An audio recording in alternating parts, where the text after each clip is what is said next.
I always thought the corporate world was the battlefield, but apparently the real war was happening in my own living room.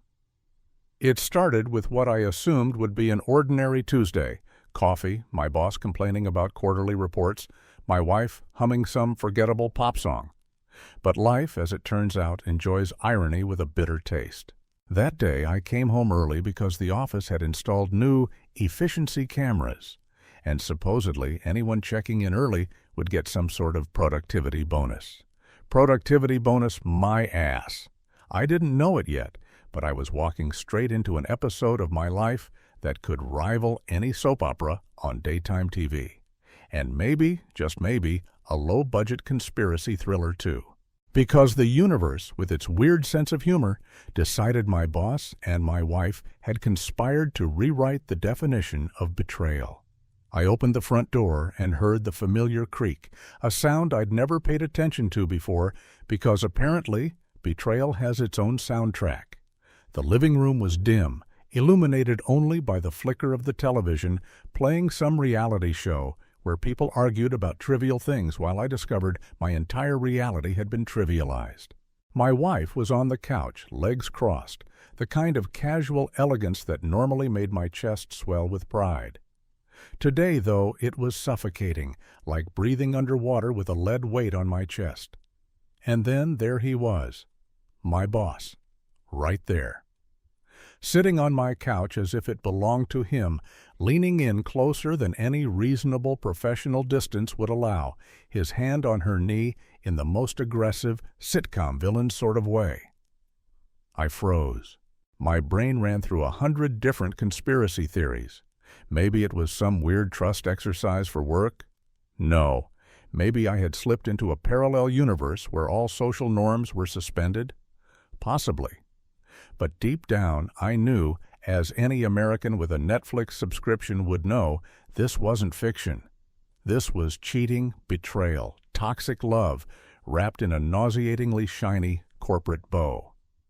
The first instinct is to explode, yell, throw things. But I remembered a YouTube video once titled, "How to Handle Betrayal Like a Stoic." It was all about remaining calm, gathering evidence, and then, get this, making them regret it in the most theatrical way possible. Revenge, they said. Sweet, calculated, satisfying revenge. So instead of charging in like some enraged sitcom dad, I pulled out my phone and started recording.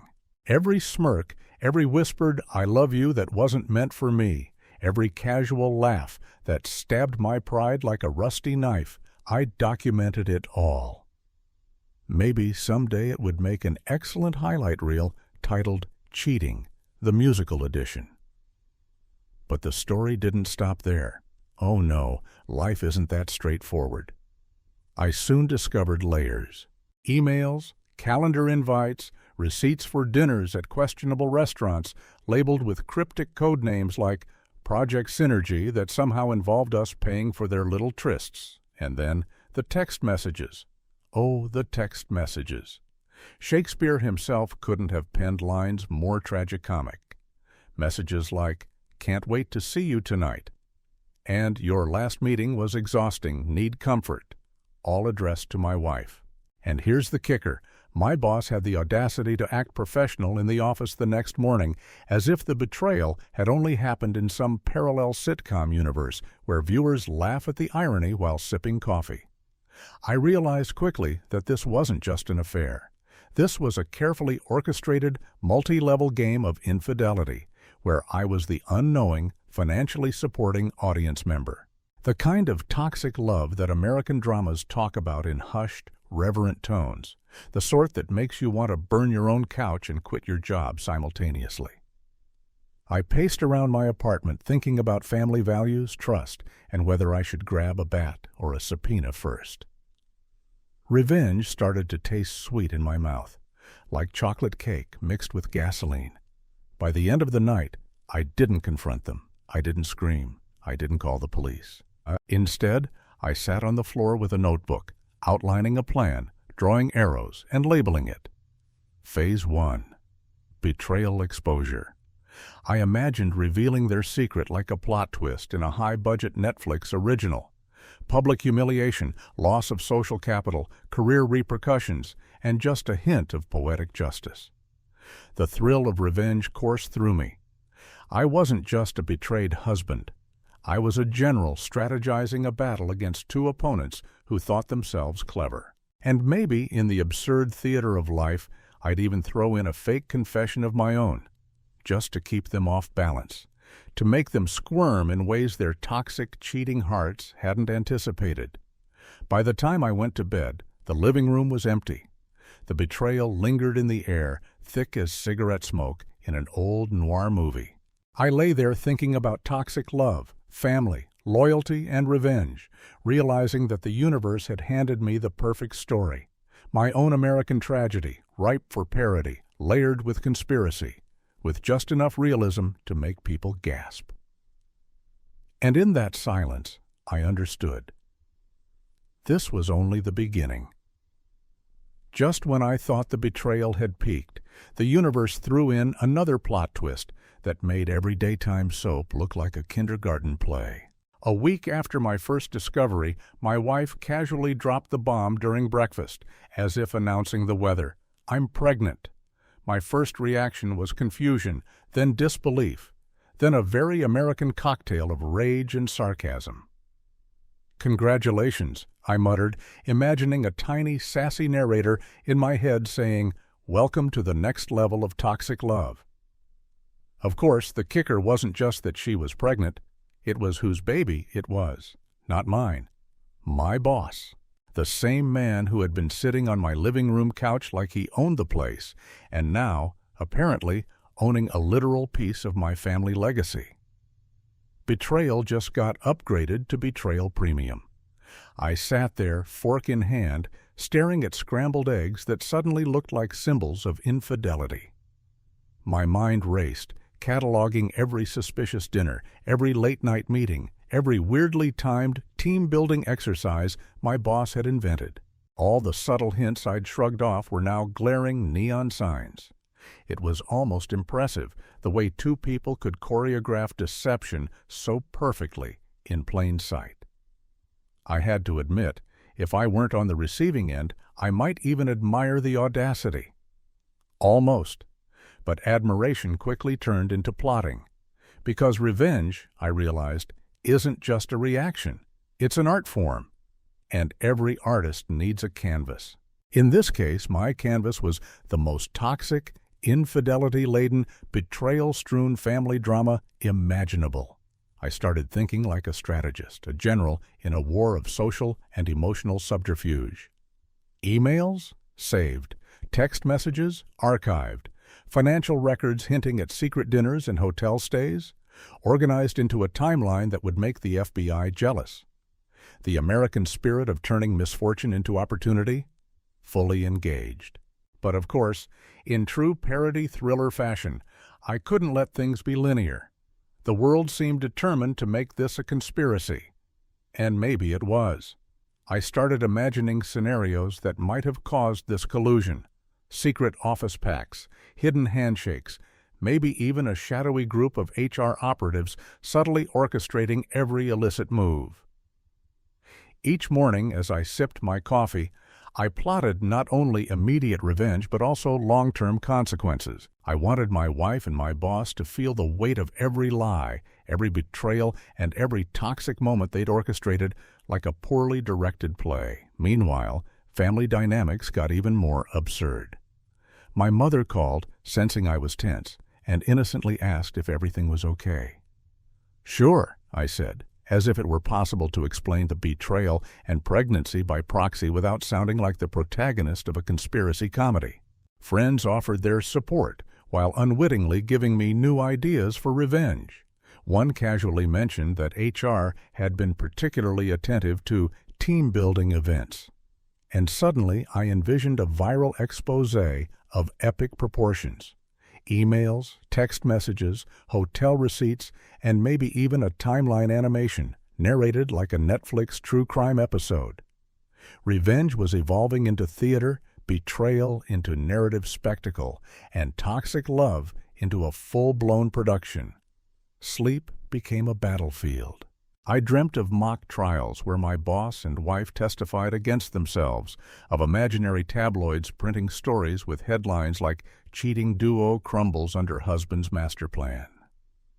Every nightmare included layers of parody, conspiracy, and absurdity, like the universe had hired a sarcastic screenwriter specifically to torment me.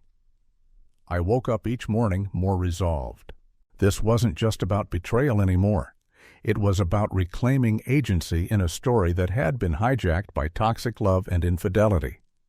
Revenge would be precise, artistic, and, above all, deliciously ironic. I began small, testing the waters. A casual mention to friends about suspicious office dinners, framed as curiosity rather than accusation, elicited reactions that confirmed my observations. People subconsciously started filling in the gaps, gossip doing half my work for me. I realized that in the age of social networks and oversharing, revenge didn't need to be loud. It only needed strategy. Each minor victory, each glimmer of recognition in the eyes of those around them, fed a slow-burning, cinematic satisfaction. The betrayal had planted seeds, and now those seeds were growing into a carefully cultivated garden of poetic justice. By the end of the second week, the pregnancy revelation wasn't just a shock anymore. It was a tool, a symbol, a catalyst for everything that would follow. Revenge was no longer a distant fantasy. It was a plan evolving with every move my wife and boss made. I sketched diagrams, wrote notes, and imagined future scenarios in which every toxic choice they had made came back in ironic, public, humiliating ways. The air of parody was thick, reality twisting into a darkly comic, almost surreal narrative. And through it all, I kept telling myself the American mantra of the betrayed husband: patience, strategy, and letting betrayal speed its own downfall. As I went to bed that night, notebook full, coffee empty, I felt an odd mix of exhaustion and exhilaration. The betrayal was now fully revealed, the toxic love laid bare, and revenge taking root. I wasn't just the victim anymore. I was the director, playwright, and producer of a drama that would be remembered long after my heart had healed. And somewhere in the back of my mind, I laughed quietly, imagining the absurdity of it all. Me orchestrating the downfall of my own life saboteurs, turning infidelity into performance art. By the time the third week rolled around, my plan for revenge had morphed from a scribbled outline into a full-blown strategic operation that would make any American thriller look like amateur hour. I didn't just want to expose betrayal. I wanted to craft an experience, an intricate performance where every detail screamed irony, humiliation, and poetic justice. The funny part, they had no idea they were in the rehearsal phase of my masterclass in revenge. First, I began with the obvious: optics. Office events, social media presence, subtle social manipulations, everything became a chessboard. I created the illusion that I was still oblivious, the stereotypical betrayed husband silently drinking his coffee while the storm raged around him. But inside, I was a conductor orchestrating a symphony of chaos.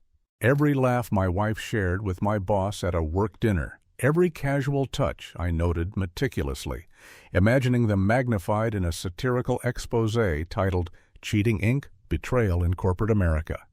I even considered having a friend with a drone accidentally capture some incriminating footage, purely for dramatic effect. Nothing would be left to chance. Meanwhile, home became my secret headquarters. I staged scenarios that made them second-guess reality, subtle manipulations that would plant paranoia without them realizing. Texts delivered at precise intervals, missed calls leaving haunting voicemails, little notes placed in obvious yet unexpected spots. The idea was simple. The betrayal they orchestrated so confidently would start to unravel their own sense of control. Toxic love thrives on ignorance. My revenge thrived on hyper-awareness. They didn't just cheat. They became unwitting actors in my darkly comedic, slightly conspiratorial drama. Then came the social component. And here's where it got deliciously American. I invited mutual friends over for a casual brunch, carefully controlling the narrative. Casual mentions, offhand comments about loyalty, the importance of family, and how trust is often tested, but never explicitly accusing anyone. People are instinctively nosy, and gossip acts like a chemical catalyst for revenge. Within days, subtle whispers about the affair began circulating, and my wife started noticing strange glances from colleagues. My boss, of course, had no idea the web was slowly tightening around him. The thrill was intoxicating. Every micro-expression, every awkward smile, fed the fire of poetic justice I'd been cultivating. But I didn't stop at social warfare. Oh no, in parody thriller fashion, I had a plot twist ready. A fake pregnancy announcement on social media, carefully crafted, designed to make my wife and boss think the world now knew what they had been hiding. The post was vague, cryptic, dripping with irony. Sometimes secrets grow faster than we expect. Hashtag family matters. Watch trust. Broken. Wash shirt revenge. Is sweet. Comments poured in, friends speculating, strangers guessing, and most importantly, the guilty parties panicking. The psychological impact was immediate. Toxic love, once confident, started crumbling under the weight of its own absurdity. As days passed, I introduced small theatrical interventions at home. Mismatched shoes, a mysteriously rearranged bookshelf, coffee brewed with subtle hints of betrayal-themed labels on the cups.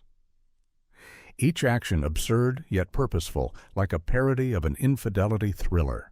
They were beginning to feel the sting of their own actions, the psychological revenge I had planned, turning reality into a stage.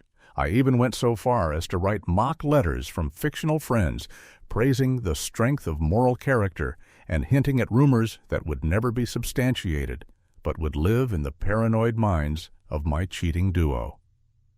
And through it all, I watched, silent but calculating, cataloging their reactions like data points in a twisted social experiment. Every flinch, every whispered conversation, every furtive glance, evidence that my revenge was working. The betrayal they had committed, the toxic love they flaunted, the cheating they believed would remain hidden, all of it became fuel for the theater of revenge I had meticulously directed. Family dinners, casual social interactions, and even the occasional office coffee run turned into stages where irony, poetic justice, and parody played in perfect synchrony. By the end of the third week, my plan had reached a crescendo. I wasn't just a betrayed husband anymore. I was a master of psychological theater, a director of irony, a creator of absurd yet satisfying consequences. The exposure, the paranoia, the unraveling, they all culminated in a narrative so absurd it could only exist in the lens of American parody. Betrayal turned into revenge, toxic love transformed into spectacle, cheating repurposed into public comedy. And as I sat back, notebook in hand, sipping coffee like a calm general surveying the battlefield, I realized the truth. Revenge wasn't just about satisfaction. It was about narrative control, the ultimate reclaiming of agency in a world designed to humiliate and betray. The day of reckoning arrived like a scene ripped straight from an over-the-top American drama with a parody twist. I had orchestrated every detail to perfection. Every step of my revenge had led to this apex. It wasn't just about exposing betrayal anymore. It was about creating a spectacle, a theatrical finale where toxic love and infidelity would collapse under the absurd weight of their own hubris. My wife and boss had no idea they were about to star in the most ironic episode of their lives. It started innocently enough with a so-called family gathering, which I had carefully curated to include friends, neighbors, and even a few unsuspecting colleagues from the office. The casual chatter and laughter were meticulously designed to set the stage. But the true performance was in the details I had embedded. Cryptic invitations, slightly exaggerated hints of secrets to be revealed, Subtle props like matching mugs with betrayal and coffee printed in miniature font, and a playlist that alternated between nostalgic love songs and sarcastically triumphant instrumental tracks. Every element was a cue, every glance a trigger, every whispered comment a line in the narrative I had scripted. Then came the announcement, my own twist on the classic revenge reveal. With a calm, almost absurdly cheerful tone, I raised a toast to family and the unexpected surprises life hands us. The room paused, puzzled, sensing something was off. I continued, slowly peeling back layers of truth, revealing not just the affair, but the meticulous documentation I had kept, dates, receipts, text messages, and even staged anonymous tips that highlighted their toxic love and infidelity. The audience gasped, some laughed, some whispered, perfectly playing into the parody thriller vibe I had cultivated. My wife's face turned from smug confidence to shock, then to a shade of disbelief I hadn't thought possible. My boss shifted uncomfortably, suddenly aware of the absurdity that had been building around them like a snowball of poetic justice. I wasn't done. No American revenge story worth its salt stops at mere exposure. I unleashed the social cascade, subtly encouraging friends and colleagues to share the story, to discuss, to speculate. The betrayal, once hidden behind closed doors, now became public theater. Toxic love turned into cautionary comedy. Infidelity became a lesson in irony. And through it all, I maintained the facade of calm detachment, sipping my drink as if I were merely an observer, while in reality I was the puppeteer orchestrating every reaction, every gasp, every murmured comment. Then the ultimate twist, the moment that fully cemented my revenge. A mock celebration of family video I had secretly edited played on the big screen. It juxtaposed my wife and boss's illicit moments, tastefully blurred, of course, for maximum dramatic parody, with every sarcastic, ironic caption I could think of. Toxic love in action. Cheating, now with consequences. Betrayal, meet poetic justice. The room erupted in laughter, shock, and whispered chatter. My wife tried to protest. My boss stammered, but the narrative was already controlled. Every toxic choice they had made had become part of a narrative spectacle far bigger than they could have imagined. As the night unfolded, I saw the true power of revenge, not in destruction, but in orchestration. They weren't just exposed, they were participants in a darkly comic theater where every betrayal had its consequence, every toxic choice its ironic reflection. Family dynamics shifted. Mutual friends looked at them differently. Even the office hierarchy subtly acknowledged the fallout. I, meanwhile, remained the calm, almost absurdly satisfied observer. The revenge had been executed, the betrayal acknowledged, and the toxic love dismantled piece by piece. Finally, when the chaos subsided and the guests departed, I had a moment of quiet reflection. Revenge, I realized, wasn't merely about inflicting pain. It was about reclaiming control, rewriting the narrative, transforming betrayal into agency. My wife and boss, now acutely aware of the consequences of their cheating, were left to navigate the absurdity and public spectacle of their choices. Family had been tested, toxic love exposed, and infidelity turned into a story that would echo for weeks, perhaps even months. Sitting alone in the aftermath, I felt a mix of satisfaction, irony, and a lingering dash of parody. Life had handed me betrayal on a silver platter, and I had served it back with a side of theatrical revenge. In the end, the lesson was clear. Toxic love and infidelity might offer fleeting thrills, but clever, well-executed revenge can transform betrayal into narrative power. The story was over, the stage cleared, but the echoes of justice, darkly comedic, absurdly ironic, profoundly satisfying, would linger far longer than the wounds of infidelity ever could. And in true American fashion, I allowed myself a wry smile, sipping the last of my coffee, knowing that in the theater of life I had directed the final act. and it had been nothing short of spectacular.